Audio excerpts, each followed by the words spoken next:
Hey, what's up, everybody? My name's Eric Hill, and my analysis is on the Pocono Mountain Regional Police Department. So, some background: it's located in Pocono Summit, Pennsylvania. Its address is 2454 PA Route 940, Pocono Pines, Pennsylvania 18346. Pocono Pines and Pocono Summit are basically merged into one, but there's a small line that represents both sections of the county. This target represents the emergency services critical infrastructure sector, and some of the partners are the Pennsylvania State Police, Stroud Regional Police, Pocono Township Police Department, Pocono Police Department. The stakeholders are the people of Monroe County and the surrounding boroughs that they serve. A little fun fact about the Pocono Mountain Regional Police is they serve one of the biggest areas in all of Pennsylvania. So, onto the analysis. Area is near a giant lake, secluded, and it is built right next to a high school and a junior high. The area is known for its rain, so flooding is a very big issue. Cyber attacks are known to happen to government organizations. The hazards that I chose to identify based on research are flooding, cyber attacks, and chemical attacks. The likelihood for flooding is a 4, a 3 for cyber, and the likelihood for a chemical attack is 2. The building has 3 entrances. They are front, garage, and back door. There's also a gate for vehicles, for personal and police vehicles for those who work there.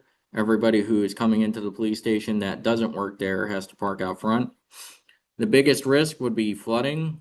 Next would be a cyber attack, and lastly, a chemical attack. So, some mitigation tactics that I've found. Some of these are simple, they're cost effective, and they aren't hard to implement. These are things that have been done before by other police departments and emergency service sectors.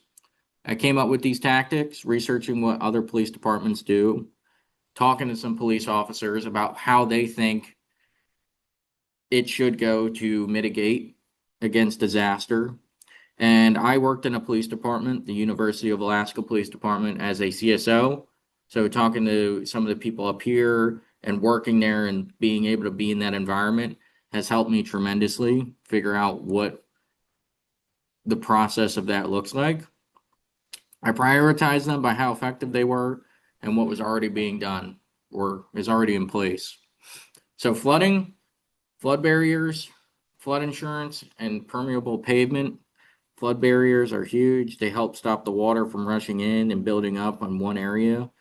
Flood insurance is self-explanatory. Everybody should have flood insurance. It's one of the biggest things you can do to help prevent losing your house or your car or anything like that from floods and not being able to get that back. And then permeable pavement,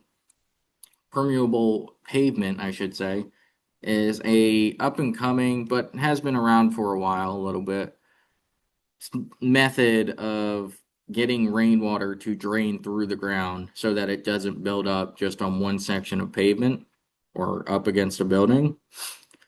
So cyber attacks, two-step verification, very big thing, helps people who shouldn't be in a system, makes it harder for them to log in. Updating software systems, that's also huge. Having the best software possible and the newest software possible can really help defend against a malicious attack. And then finding malware and getting rid of it.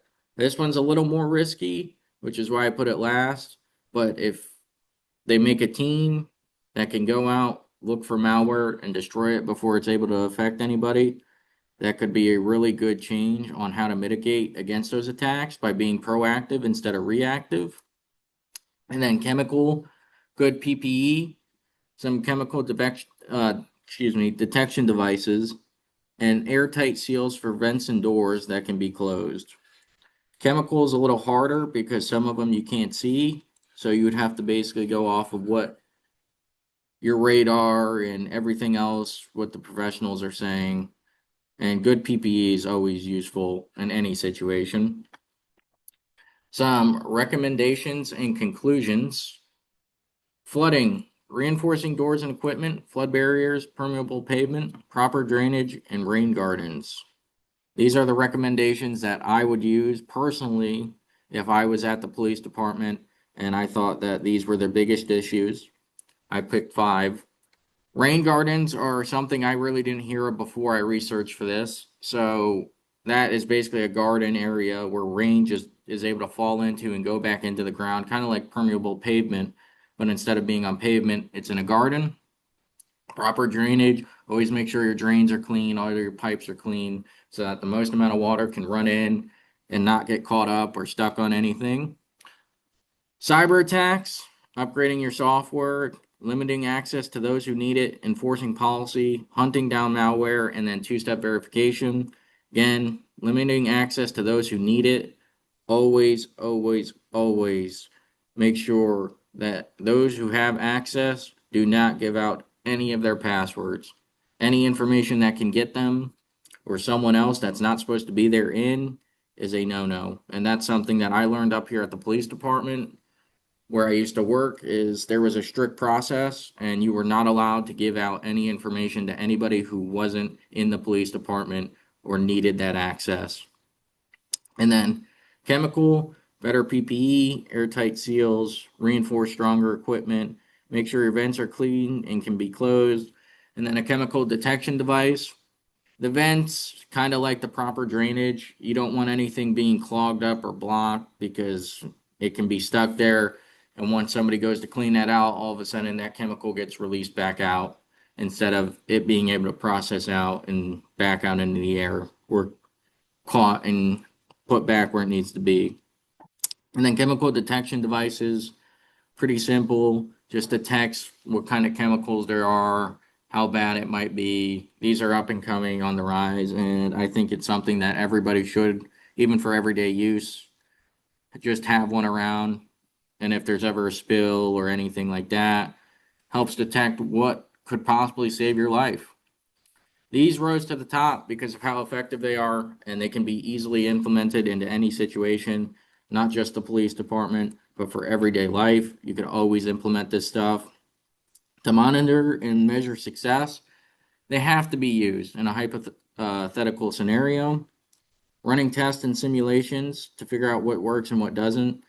The staff is probably one of the biggest parts to this because they have kind of the final say besides the stakeholders because they are the ones that would actually have to use this when it's time to go. And you go from there. And then I just have some pictures of the police department. The top one, you can see where all the townships they serve. It's a large area. That's why it's one of the biggest areas, the regional police in the whole state. On the far right here, the top right, I got a picture of the building, how it looks. You see the gate in the background, the top left there. Some of the cars that they have, the Bearcat.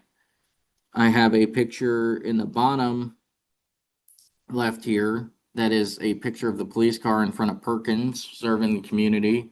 I have the K9 unit. And then I have a special trainings unit, which is kind of ties into the chemical unit in a way where there's specialized units that help detect and stop stuff. And that's all I got for my presentation. I really hope that the police department can look at this and say, those are some good recommendations. I hope that my audience has learned something. Thank you and have a good day.